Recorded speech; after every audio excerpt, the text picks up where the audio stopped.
welcome back to the Screen Society podcast, a podcast where we talk all things TV, movies, and everything in between. I just realized my mic was over there, so I had to throw it back over here. So if you're on the video version, what a move. But welcome back to the podcast. We are here today to talk about Shrinking Season 3, Episode 5, called Hold Your Horsies.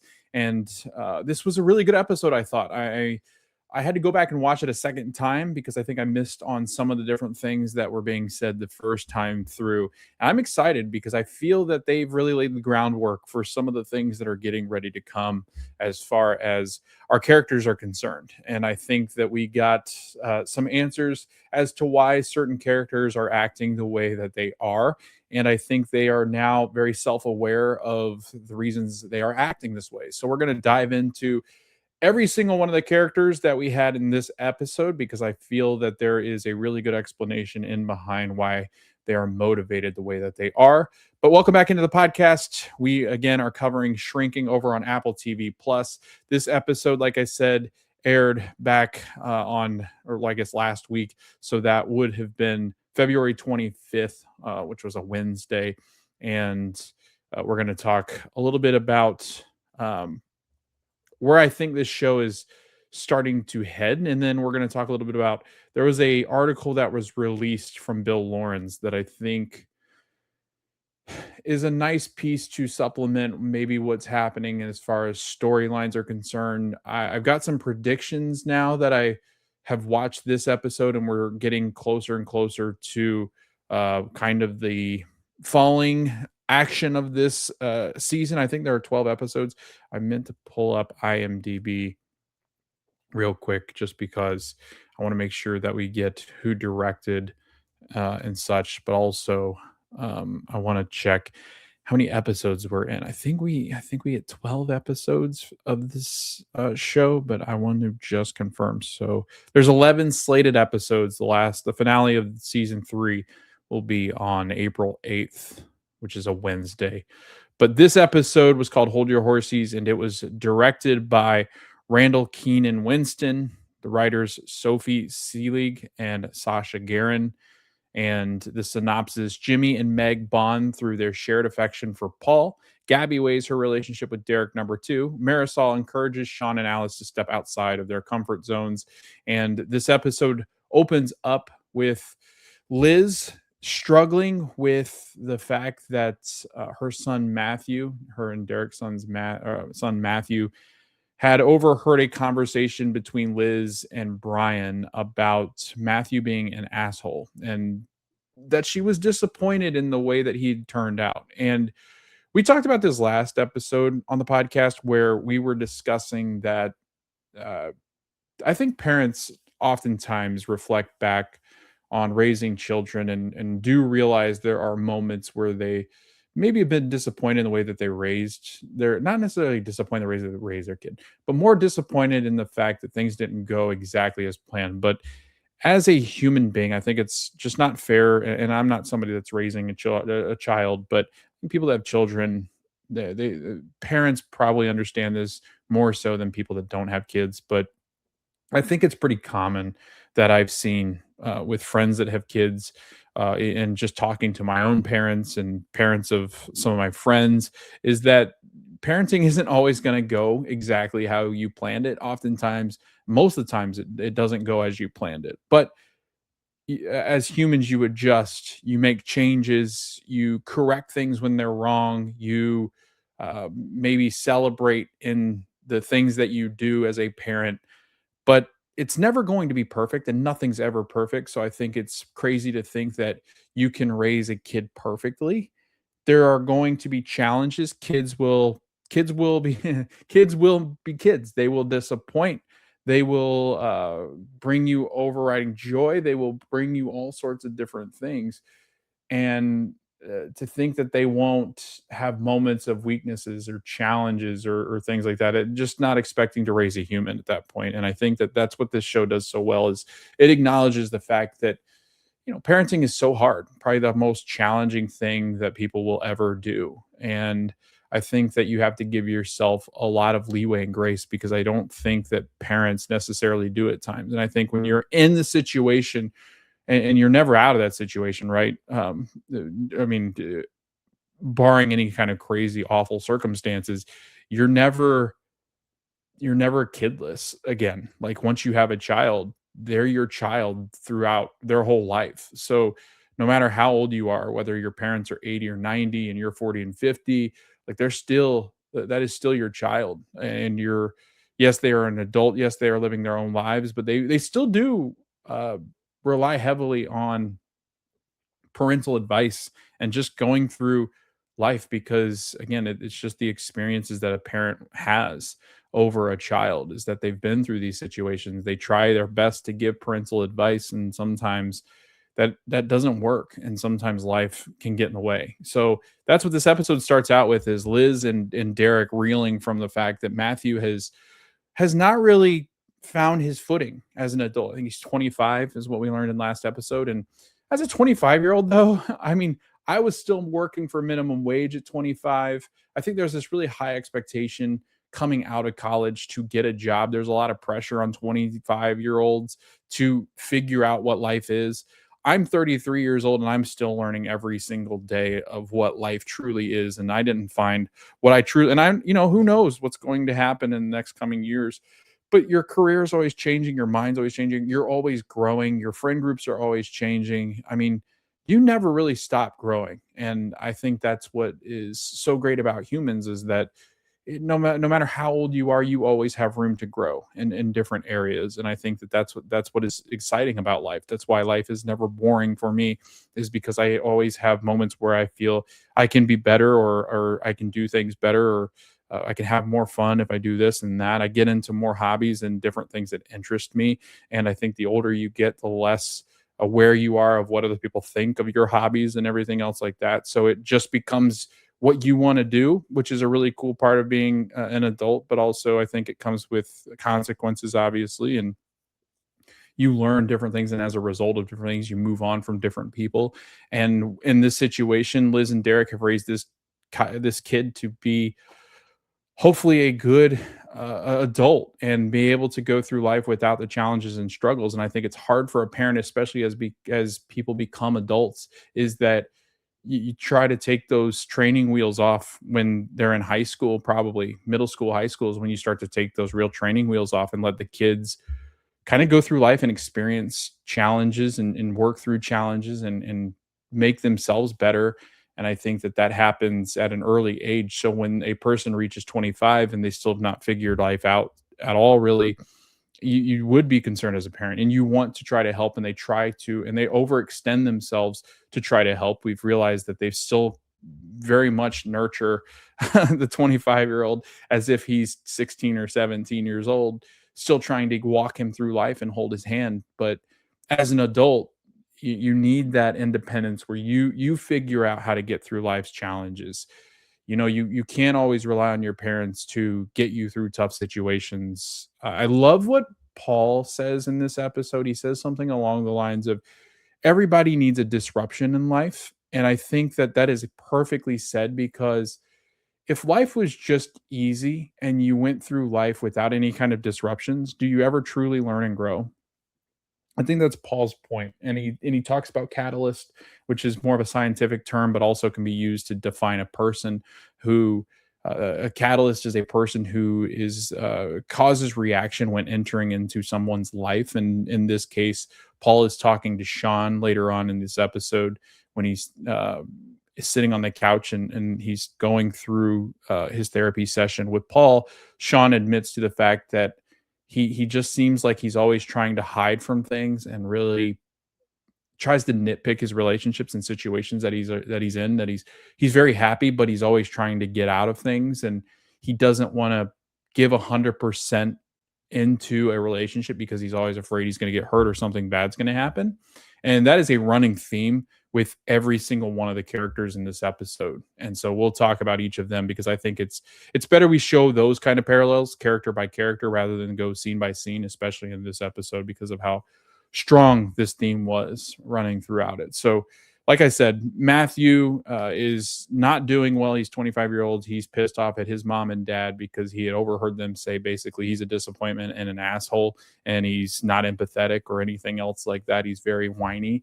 And Liz is pretty straight up honest, and she's trying to call him at the beginning of the episode. He's not answering, but that is going to be an ongoing theme, is that she is seen as a mother who is an empty nester, technically, but she's kind of has these. She's kind of adopted in a way Alice and Sean, and also her two other kids, and her two biological children. So she's mothered a lot of people because she's had to in situations.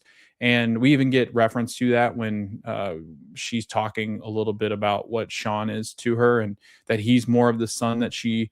It's weird. It's like the son that she never had but has. She's got two sons, but she's very proud of what Sean has become, and she feels that she's very uh, that credit is due for the way that she was able to step in and help Sean when he was in a time of need, and it was very motherly. And I agree. I think that Sean kind of sees her as a mother figure, and the way that she was able to help him with his food truck and get his feet, underneath him. And you see these parallels between Sean and Matthew, where her own biological kid she might have felt she has screwed up with, but I mean, she is the reason why Sean is the person he is today. So I think that that's a pretty cool parallel that is set up in this episode as well.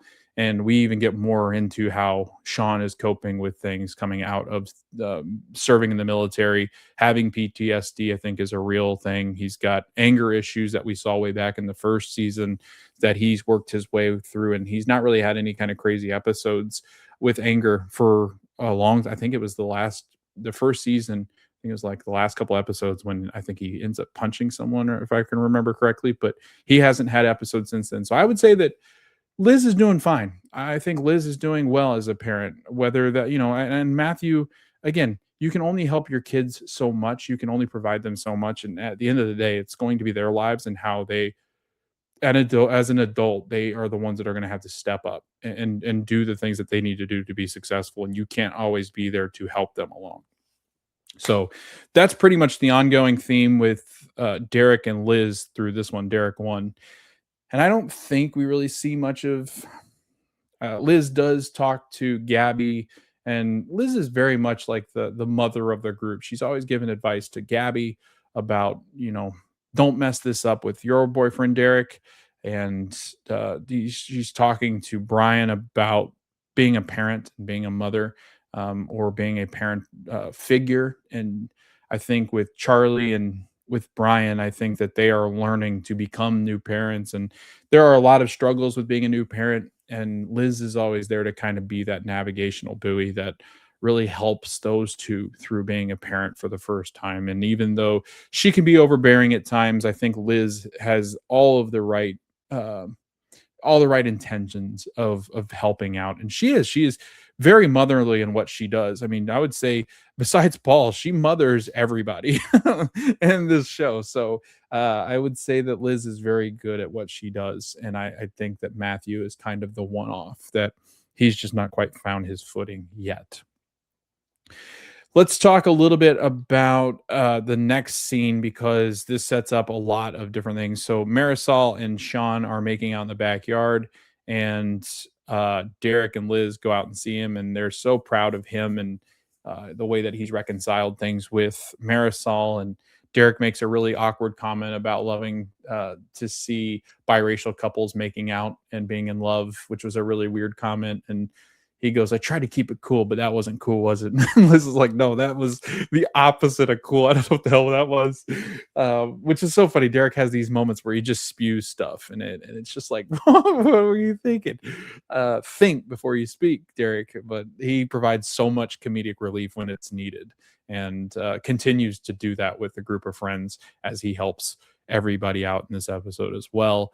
But Marisol and Sean then go back in. They're eating breakfast with Jimmy and Alice, and Marisol's trying to get Sean to go out to the club with her and really break loose. And both he and Alice are being like really boring. She tries to get Alice to cut school and go drink margaritas, and she goes, you can't say that. My dad's right there. I'm only 18 years old. I can't drink margaritas. She goes, just cut school and drink margaritas with me. And she's like, no, my dad's literally right there. And she goes, okay, how about coffees? And Jimmy goes, I can hear both of you, right?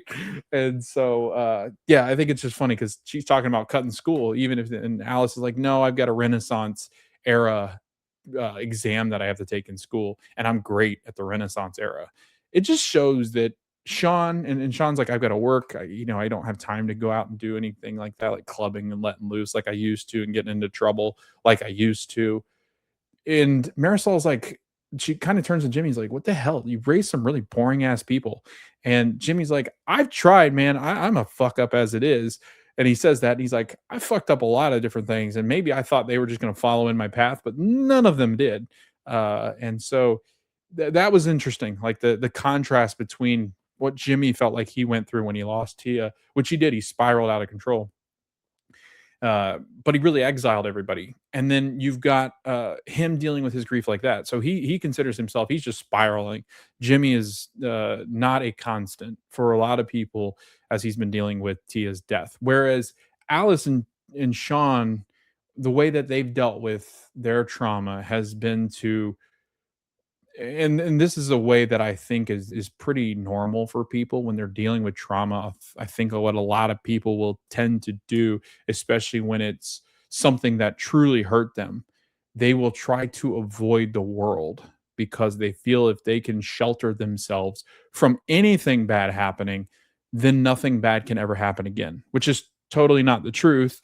We all know that, but I think as a form of grief, that is something that it does work in your mind, even if you're not dealing with trauma like right now, obviously. And I've had a conversation recently with my dad. Is like, knock on wood, trauma has never really entered my life, and I'm very fortunate for that. And I know that there are a lot of people that have dealt with trauma, and I think, if as somebody who has never dealt with trauma like this, I think that it is pretty logical to think that if I hide from the world, nothing bad will happen. So if I stay here in my house, if I hang out here and just read books and then watch TV, eat food, go to bed, maybe every once in a while take a walk, like nothing truly bad can really happen to me because I'm not taking risk. I'm not trying to live my life to an extreme. So nothing bad could ever happen.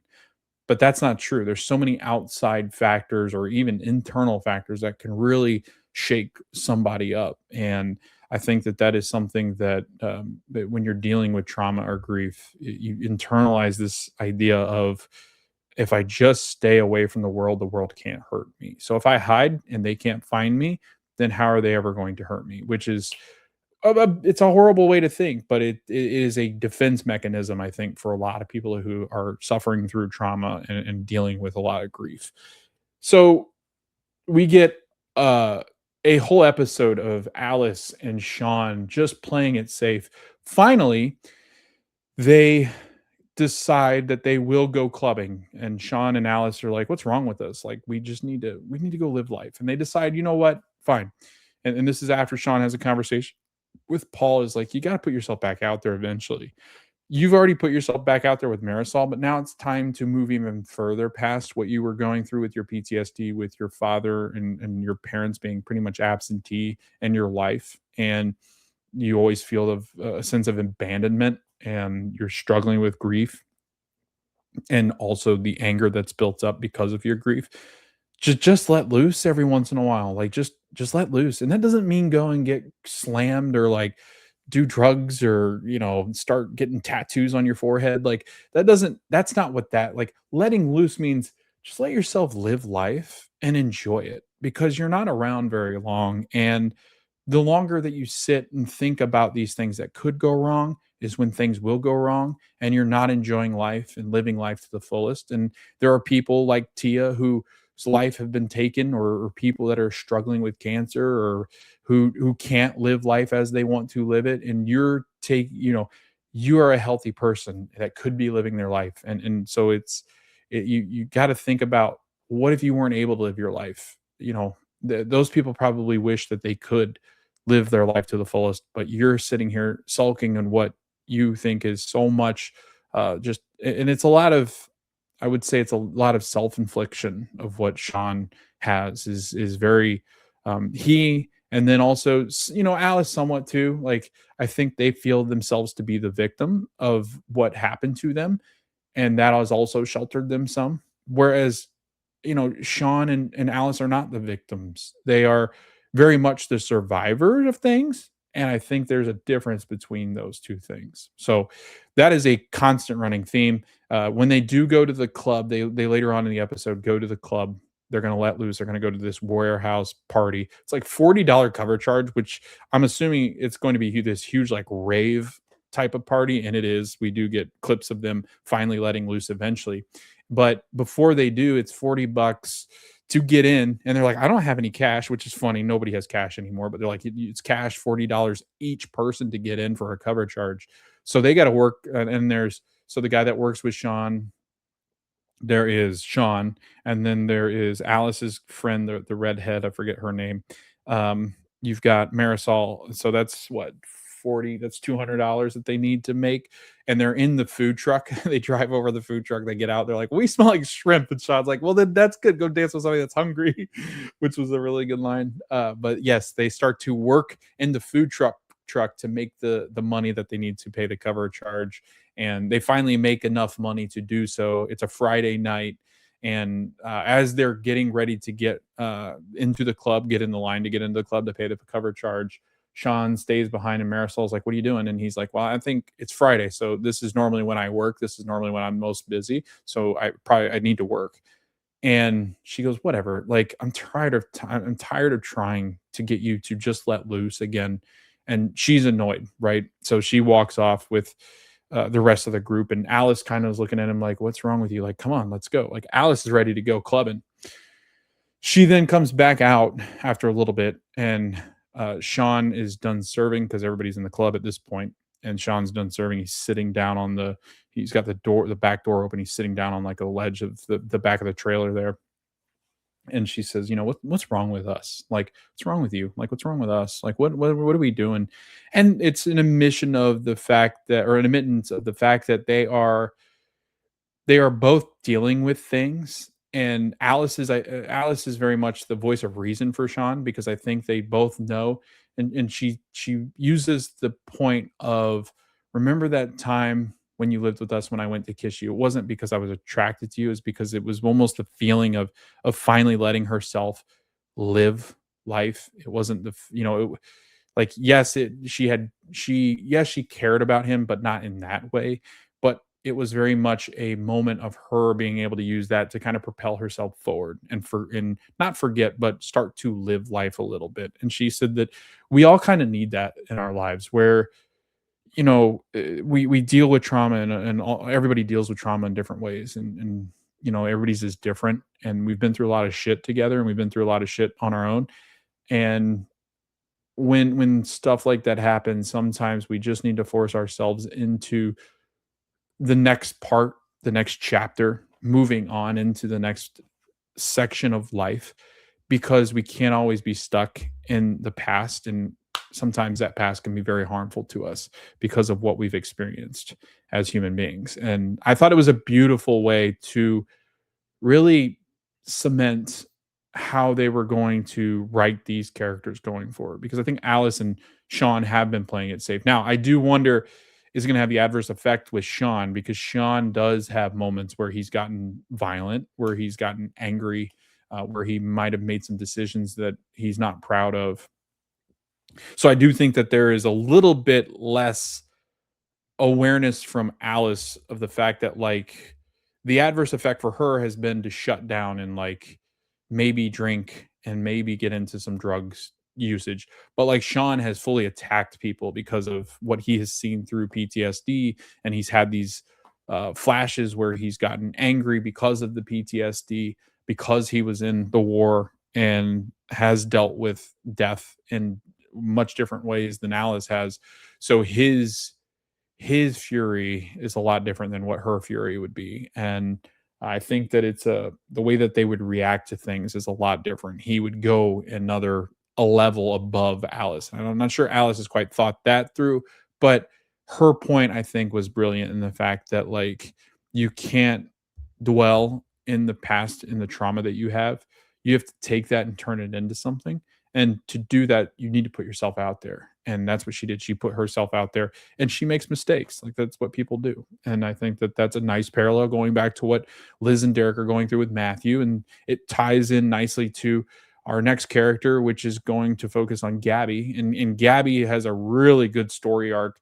And I thought that this episode was really heavily Gaby and Jimmy, and Sean and Alice for the most part. But like I thought we got some really great progression of characters in this episode, which I didn't, to be honest with you, like when I first watched this episode, it was good, but it wasn't like, oh man, I thought this was great. But now that I watched it a second time, I actually thought this episode was great. I thought that they did a really nice job of giving a lot of backstory to what's really going on with some of our characters. So Gaby, there is a moment when Gaby is flirting and getting the hots for Derek, and this comes off of the fact that Gaby is seeing that patient Maya who is struggling with depression and being alone and that loneliness, and she admitted to maybe self-medicating, maybe thinking of self-harm. This is the same patient that Gaby got really concerned that she was drinking alone in a bar, and I think this person was contemplating and considering maybe taking her own life or hurting herself at least. So Gaby has befriended this patient, but is still professional enough to where she's, that's not really interfering with her care. So Gaby is talking to Maya, and she said that, back when we were at that bar in the last episode or two, when you admitted to the fact that you were you were self-medicated. This was a good line. She goes that you were maybe taking Xanax and drinking Zenfandel at the same time. Those two don't go together. And she goes, "Are you talking about what she say? Zanny and Zinny?" She calls them Zanny and Zinny, like they're her friends. It was a really good line. And she goes, "You shouldn't be doing that." And she's like, "Yeah, I know." And she goes, if you're ever at the point where you are self-medicating, you need to call me right away. And she agrees and says, "Okay, yes." But after that, and you can see Gaby really break through with this patient, which 2 episodes ago was the one she was getting really frustrated with, because she's like, "Why am I listening to this girl's drama with her two friends? Like, this is stupid." But as time has gone on and she's gotten deeper into these things, she's realized that she's really helped this person, Maya, get through a lot of the depression and loneliness that she is feeling, because I think Maya does kind of see her not only as her therapist, but as a friend, as a person that cares for her. And this is the first time Maya's really felt that in quite some time, it seems. So Gaby is fired up. She's like, this is why, and she's been looking all season for the why behind what she does. And she's finally starting to realize, this is why I got into the profession, is to help people get through situations like this, to help people when they're at their lowest points, get to a point where they can start to admit to themselves of what's wrong and seek the help that they need to get. And Gaby loves that. So she goes home and she's having wine and she's talking to Derek, and she and Derek are drinking some wine, and they get all hot and heavy because Gaby's like, this is really, he's like, so you're getting off on the fact that your friends is self-medicating, like, or your patient's self-medicating and really struggling at the lowest point of her life. And Gaby's like, yeah, that's what's getting me off right now. And she gets all fired. She tries to like lift him up onto the counter, but he's not budging. And he goes, "Here, let me help you." And he like jumps up on the counter, and then they start to make out. We get then further progression, and I don't think we've seen Derek in a couple of episodes, but Derek too, Gaby's boyfriend, they go over to Liz's and Derek's house for a barbecue. And this was Liz's Derek's idea to try to get Matthew to the house. And one of the other good lines was like, right before Gaby and Derek 2 walk into Derek 1 and Liz's house, Brian is talking to Liz, and Liz is like, this is kind of like a ploy to try to get try to get Matthew, my son, over to the house. And Brian's like, "Oh, is he a big fan of like barbecues and like ribs and like pulled pork and stuff like that?" And she goes, "No, it's more the fact that it's like beer and fire," like very caveman. So I thought that was a really good line. And Kristen Miller is so good at delivering lines like that. I mean, she is easily one of my favorite actresses. I think that she's brilliant. And Scrubs, I'm a huge Scrubs fan, and she comes from Scrubs, and that's now back. And so it's just, I love all this because it brings all my favorite characters. And I've mentioned this multiple times on the podcast, like Jason Segel. I loved How I Met Your Mother. So to see him in this, and then I love Harrison Ford. I love Star Wars, Indiana Jones. So to see him in this is pretty cool too. And then you've got the whole Ted Lasso crew and Bill Lawrence working on this show. But they do such a wonderful job. And it's humor like this that I think they sprinkle in so nicely in such a heavy episode. Was the reason I was mentioning all that stuff, is that they all seem to do such a wonderful job of doing that. And Ted Lasso and Shrinking and Scrubs, they are so good at delivering a very heavy episode with a light-hearted feel to it, which is just phenomenal. But going back to Gaby and Derek walk in, and Derek 1 comes in. He says, "Oh, the grill's going to need to take a few time to get warmed up more, and then we'll start to throw the barbecue on." And Derek 1 turns to Derek 2, and Gaby goes, "You guys should have a baby." Like, it was so funny and out of nowhere. And they're like, "Whoa, dude, like, easy. Let us at least take our coats off, man. Like, let's chill." And they start to laugh, and then Derek and Gaby start to explain, and this is the title of the episode, is called Hold Your Horsies. They have a plan that's called Hold Your Horsies, and what it is that this is a pact that they've come together and agreed on, that they would not talk about their future, like marriage or children, until 2027. January 1st, 2027 is when they can start to have talks about their future. So it's going to be, we're in February, well, no, March almost. So this will be March tomorrow?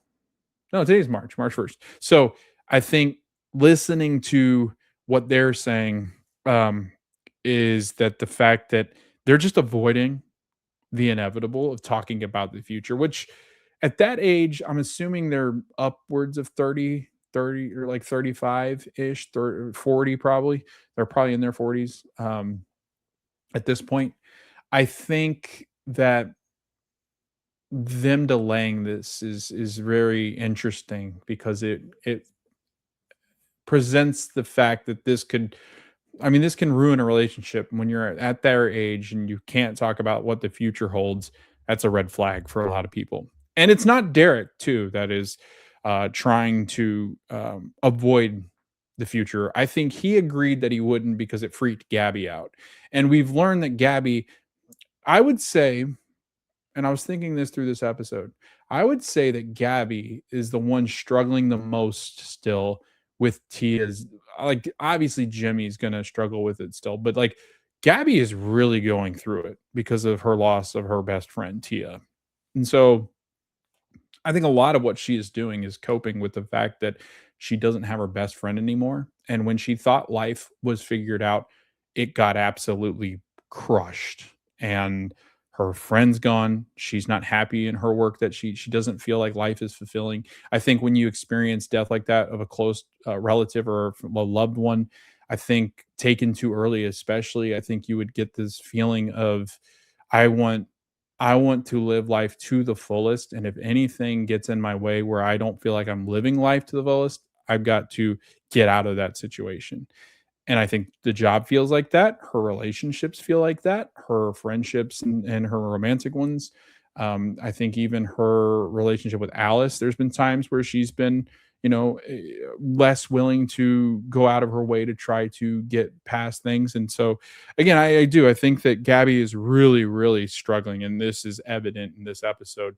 But back when they were talking, when she tried to throw him on the counter, she got into a conversation with Derek too, that she wanted to open, because she felt so fulfilled with what she did with Maya, that she wanted to open a trauma center where they dealt with a lot of mental health challenges and trauma, and also group sessions, therapy. People could stay there like a kind of like an outpatient kind of thing, in a rehab, basically a rehab center is what she wanted to do.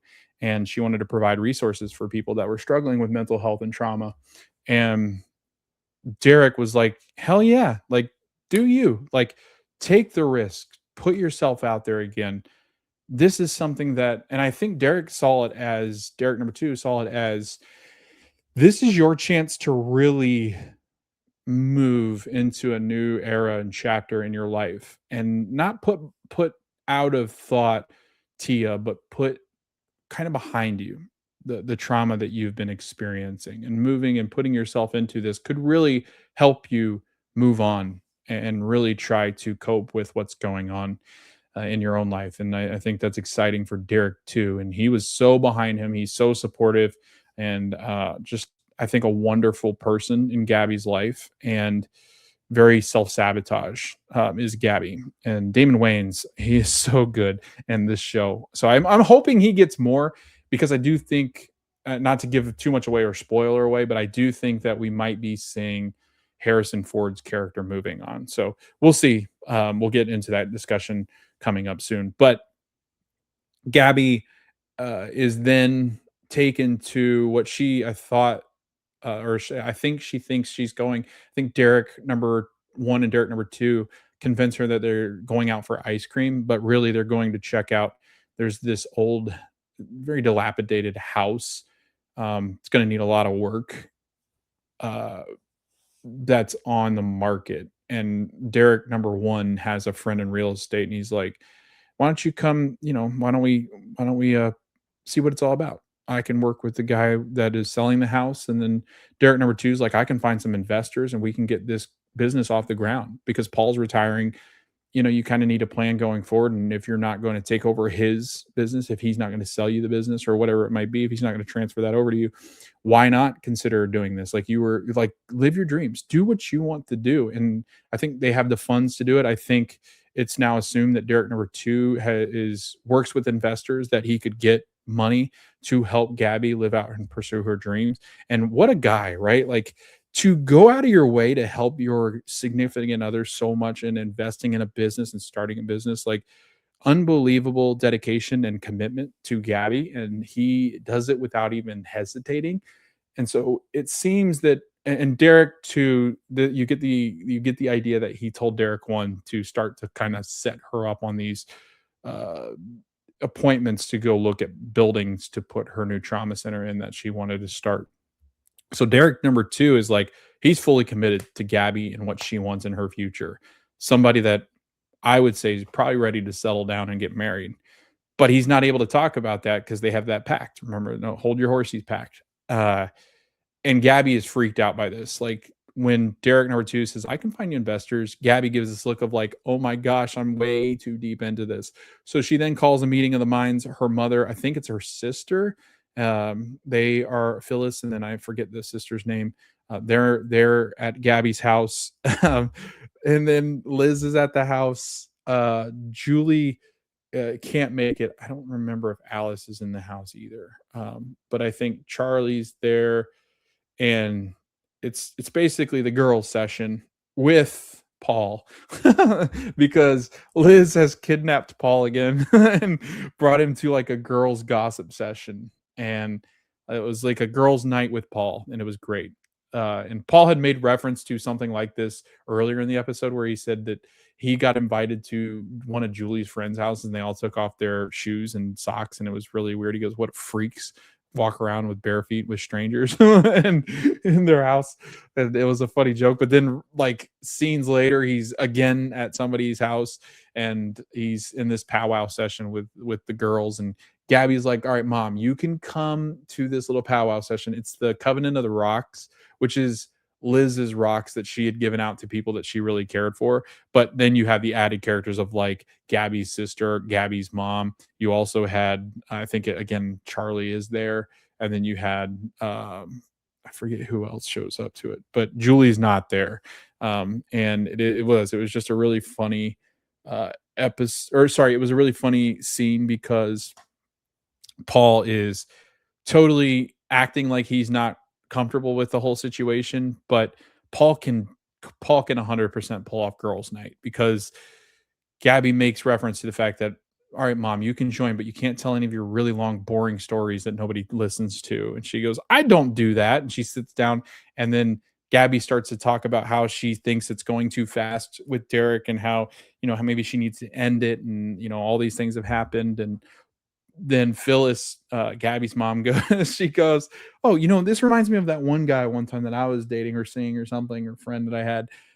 And Gabby goes, "Is this one of your long stories? I told you not to do this." And Paul goes, "Is this one of her really long stories that you told her not to basically tell?" And she goes, "Excuse me." And he's like, "Oh no, go ahead. Tell me all about your friend." And then he starts to engage with her. It's really funny. Like they start to have conversations about it. And he's like, "Oh, really?" Like it's like he's hearing the most dramatic thing. And Gabby's rolling her eyes like, this was about me and Derek, and we're not going to get any answers here.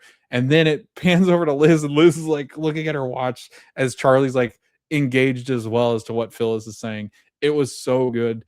And Gabby doesn't obviously not get any answers from the Covenant of the Rock, I think is what they call it. So they were all summoned there, but I thought it was funny that Liz kidnapped Paul, and then Paul became part of the girls' nights gossip session. So I thought that was really funny.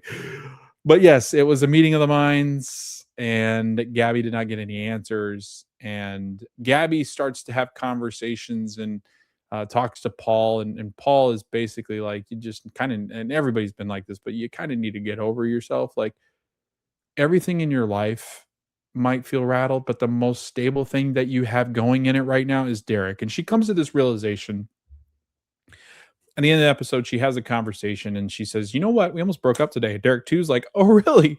Like, tell me more about how we almost broke up. I had no idea." And Gabby's like, "Yeah, I almost broke up with you." She goes, "That whole trauma center thing really freaked me out." And she goes, the hold your horses thing. I mean, we had a pact. You weren't supposed to do that to me. But she goes, I think about everything that's going on in life. And right now, and for a while, everything's been just kind of chaotic and a mess. But the only thing that is stable in my life that I'm 100% confident on is you. And that was such a good moment. You could tell he was very appreciative of her saying that. And he said that it was perfect because she had mentioned before that he tried to sidestep and find a loophole of the hold your pony, or hold your horses, or hold your horsies pact. And later on in the episode, he mentions, he goes, "Did you notice me trying to sidestep your hold your horsies pact?" And she goes, "See, I knew it with you. I knew you were trying to do that." And he goes, "Yeah, but the trauma center was his way in. The trauma center was his way of seeing and getting a litmus test." And that was used, that term was used a lot in this episode, of the litmus test of like, are you serious about me? Is this a serious thing going forward? And I think that this all but confirms that it 100% is. So that's very exciting. I'm very happy that Gabby and Derek too seem to be headed for the forever path, or at least a very serious commitment and relationship together, because I do love them as a couple. All right. Alice, we've covered. Sean, we've covered. Charlie, I mean, we don't really get too much from Charlie and Brian in this episode. Charlie, I don't even think's in the episode. Brian, sorry, I probably kept saying Charlie. Brian was the one that was in the meetings of the mind, and Brian's been the one that's around. Charlie, I don't think's in the episode at all, from what I remember. Let's go to Paul next. Paul is kind of taking a back seat in this episode. We don't get a whole lot from him, I don't think. It's more of like how Jimmy and Meg, Paul's daughter, are interacting with him. So let's talk about Jimmy and Meg, because I think this was a core of the episode. And I thought a very interesting cliffhanger that we leave on this episode, and what the future could hold. But again, Jimmy is struggling with loss, guilt, and fear moving forward, particularly after his wife's death. Now that Paul has announced his retirement, Jimmy's worried there. Jimmy is also worried about Alice going off to college. Jimmy also had his friend leave. Well, I don't know if it was a friend, but geez, I can't remember the guy's name now. But the character played by Brett Goldstein that actually was the one that killed Tia in the car accident, he had moved on. But everybody seems to be moving on around Jimmy, and Jimmy is not ready still. He's tried dating. He tried to date Kimmy in the last episode. That didn't go well. We haven't seen Sophie since his awkward, like 15-minute date in their backyard, or his backyard. So we haven't seen her, but we do get mention of her from Jimmy when he's talking to Meg later on. But Jimmy is really struggling with Paul moving on. And this whole episode, and I think this whole time, Jimmy's going to be, and he's very worried and he's internalized the fact that Paul's never really said thank you to Jimmy. And Jimmy wants that thank you of the fact that like Jimmy's been there for Paul every step of the way when Paul's had to go through different things with Parkinson's. And then I think that Jimmy is very open about being very thankful for Paul for being there for him when Tia died, but also it's kind of that mentor thing where Paul or Jimmy's just looking for some kind of way in to really get Paul to tell him how he feels about him. And I think Jimmy needs this for himself because he's losing a friend and he's afraid that once Paul moves on, I think that he feels he's going to lose touch with a friend and the last person that he truly wants to lose in his life is Paul. And Paul's very much like a father figure at this point. I think that's why we've now seen Jimmy's wife, or sorry, Jimmy's dad, and he's very absent. In fact, he actually, it's funny. I think he says like emotionally unavailable. He calls his dad and Meg, who is Paul's daughter, who's in town. Says, "Is that your way of saying your dad sucked?" Like, and Jimmy's kind of like, "Yeah." But Paul's basically been a father figure to Jimmy ever since he was young, and really helped him through some dark times. But I think he's just trying to get Paul to say how he feels about Jimmy, and Paul is just not budging. Paul's like sending him on these assignments, and just a thank you for being you, Jimmy, is what he wants from Paul. But Paul's just not giving it to him, and Jimmy's really struggling with that. So again, he's having a hard time moving on and really grieving. They go and pick up Meg. It's funny. He and Brian are in the car because they're like, Brian's like, well, if I'm riding shotgun, I get to pick. I get to also pick uh, the song choice that we get to listen to in the car. He picks Les Miserables, and it is so good. Brian and I listened to the cast interviews with this.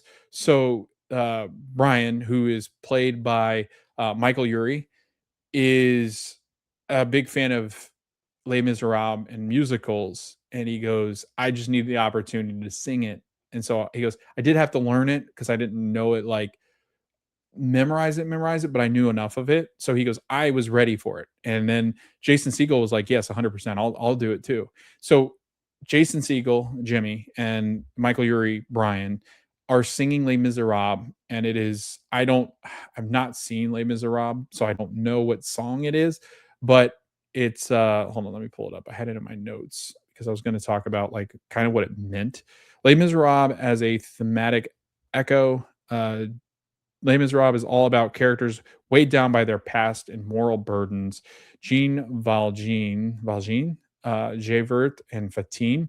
By referencing it, the show mirrors Jimmy's emotional chain, the thing he carries that prevents him from fully living in the present or taking risk in love and in life. In Victor Hugo's story, redemption is earned through action, compassion, and courage. This mirrors Jimmy's journey. He's confronted with the possibility of emotional connection with anybody and must decide whether to let fear dictate his choices or embrace the messy, uncertain path forward. The episode positions Jimmy's choice to act as a small but significant step towards his redemption from the guilt and inertia that have been holding him back. Parallels to the other characters, Gaby and Sean are also stuck in their own ways, much like the characters of Les Miserables, who are waiting for the right moment of or fearing the consequences of moving forward. The reference subtly reinforces the idea in emotional liberation requires both courage and vulnerability, cultural weight, emotional resonance. By invoking Les Miserables, the episode adds a layer of cultural and emotional resonance. It cues the audience to consider themes of suffering, hope, and moral complexity. It elevates the seemingly simple romantic and comedic beats into something richer and echoing the show's blend of humor and heartfelt drama. I thought it was brilliant.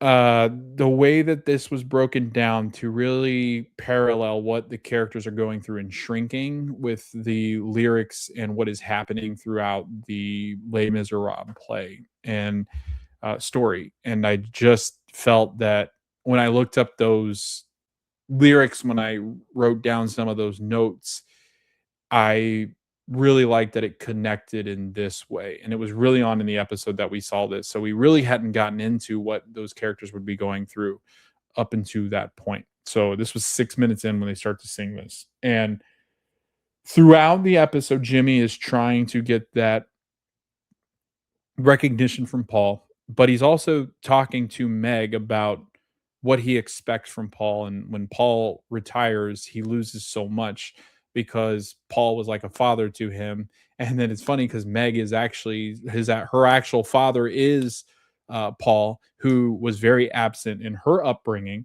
So she's like, Jimmy, he was more of a father to you than he was to me. So I don't really know how to help you in that sense. And Jimmy's like, no, I get it. But it was really cool because hello, cat. Paul sends, hey, don't fight. There's cats fighting back here, as you can hear. But yes, hold on. Let me pause this real quick because the cats are getting ready to throw down behind me. Sorry for the audio listeners. You probably thought it was crazy. But yeah, my cats were getting ready to tango back here behind me. And they were growling at each other. But we're back, baby. So from our discussion about Meg and Paul, not Meg and Paul, Meg and Jimmy. Sorry, I'm so distracted from what just happened. So Jimmy is sent to the storage unit that Paul has, and because his daughter Meg is there, Meg also is going to go because Meg is looking for a family photo album because her kid needs it for some project that they're doing on the family tree. And he's also like, can you also pick up these files from a past patient that I had? I think because Paul wants to start to digitize them, but he also has a patient that I think that he's dealing with that he remembers notes from another patient. So he has Jimmy to go get the patient files. So Meg and Jimmy are sent on this quest to go to the storage unit and get these things. And in the storage unit, that's where we get the admittance that Paul is more of a father figure to Jimmy at this point than he ever was for Meg. And Meg and Jimmy, or Meg and Paul, are starting to mend that relationship quite well, but she still feels that and there was an absence from Paul when she was growing up. So she feels like she has been hurt by Paul. And so Jimmy, bouncing off the facts that like Paul doesn't seem to really care what he does or appreciate what he does, and that when he does move on, Jimmy's like, how do I cope with that? I've had a lot of people who I've lost. He goes, and then that kind of bleeds into Jimmy goes, I've tried moving on in multiple aspects of life. And he goes, I've tried romantically and that didn't work. I went on a date recently. There's this girl that I'm interested in that she's kind of weird, but I think good weird, and somebody that works well with me.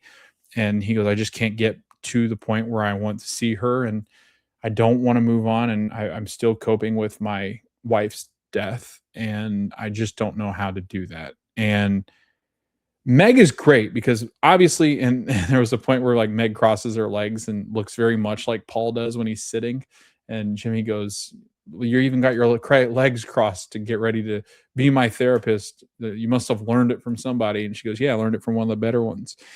And she goes, that's what it's like to always have a father that was always a therapist, and wasn't, when he was around, would oftentimes use his tactics like her, or like that on her. And so she starts to do the same to Jimmy. Jimmy picks up on some of it, but Jimmy is very open about the fact that like he's had a hard time moving on, and that he's having difficulty accepting Paul moving on and losing another person. And then Meg is like dealing with what Jimmy has always had. So, Paul has always been there and has kind of said things like thank you to Meg, and really craves the type of things that Meg gets from Paul.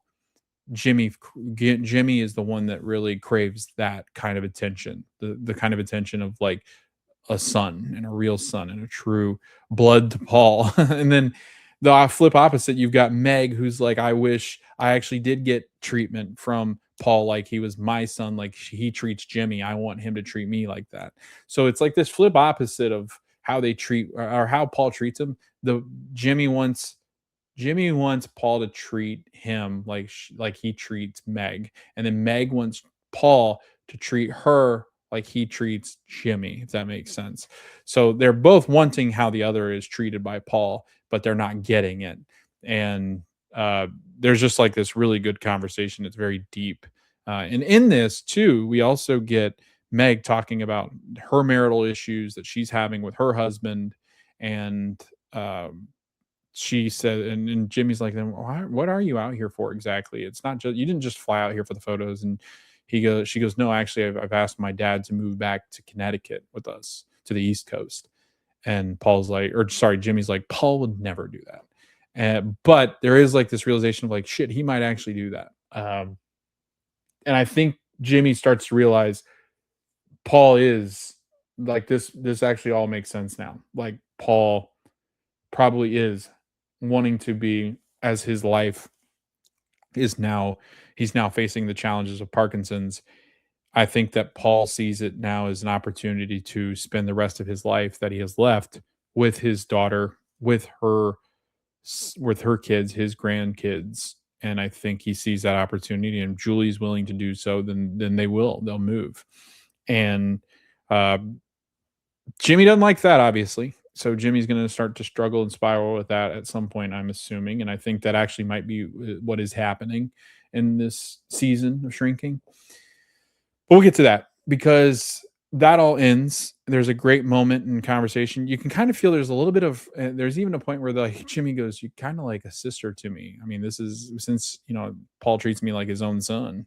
We're kind of brother sister kind of thing." So there's like this joke about that, but there's also some like romantic charge to it. It feels very like intimate because they're in the storage unit. And there is even a point where Jimmy goes, he admits this to Meg, I would just like for there to be a romantic moment when there's not really any kind of strings attached or any kind of consequences to it. I want just a kiss or a romantic moment to happen that doesn't involve the whole world, but also all this emotional attachment to it.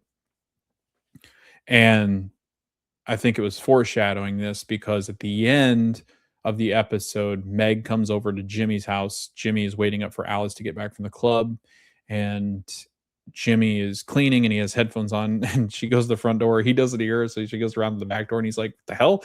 It scares him. And she's standing in like the back doorway, and she said they start to talk about,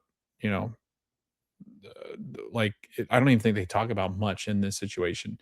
But then she just goes in and starts to make out with Jimmy. Meanwhile, she is married, but is having marital issues. So I don't know if this is like the no string attached kind of thing. You don't have to feel guilty about this. That there's an innocent moment of, because it's not really innocent. She's cheating on her husband. I I don't think she's really thinking that through. I think she's just thinking of like she's having trouble in her marriage, and like this is her way of coping with that, is to sleep with Jimmy, make out with Jimmy, whatever it might be. But Jimmy is kind of taken aback, like, oh my God. And I think what's running through his mind is, the first thing would be running through his mind probably is like, oh my God, this is Paul's daughter I'm making out with. This could probably have some ramifications to it. She's married, what the hell? And then there's also the idea of like, I don't know if I'm ready for this. Like, wait, no, this is what I wanted. And so he then starts to make out with her after they kind of break away. And then he goes back in to make out with her. And then it starts to get hot and heavy. Jason Segel actually ends. So he actually mentions the fact that he wants this moment, and that he hears in his own head. I forget exactly I think it's called Night Swimming by REM, REM. But he actually covered it for this episode. So Jason Segel actually sings the song Night Swimming that ends the episode as he's making out with Meg. And they're making out to a point where like they're heading back towards the stairs, like they're going up towards the stairs in his house. So I'm assuming they're going to sleep together, and that'll have some crazy ramifications. But then again, there was that plant, that seed that was put in here about the fact that he just wanted something to happen romantic to move him past what he was scared of.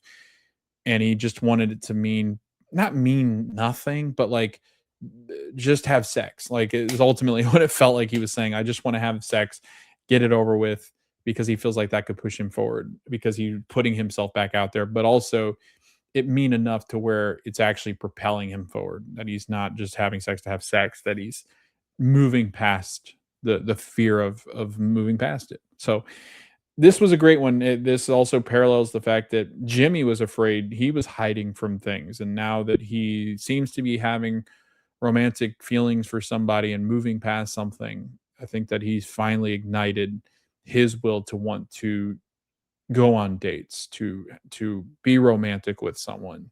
Um, and I think that's what he's doing and accomplishing with what I'm assuming he's sleeping with Meg. So we'll see what happens as we open up the next episode, which will be next Wednesday. But I think that it was a very good episode. Again, like I said, I thought it was a great episode once I rewatched it. I thought it was good when I first watched it, but great when I watched it a second time to take some of these notes. So uh, I think going forward, I really do. I feel like we might be getting at least a very reduced role for Harrison.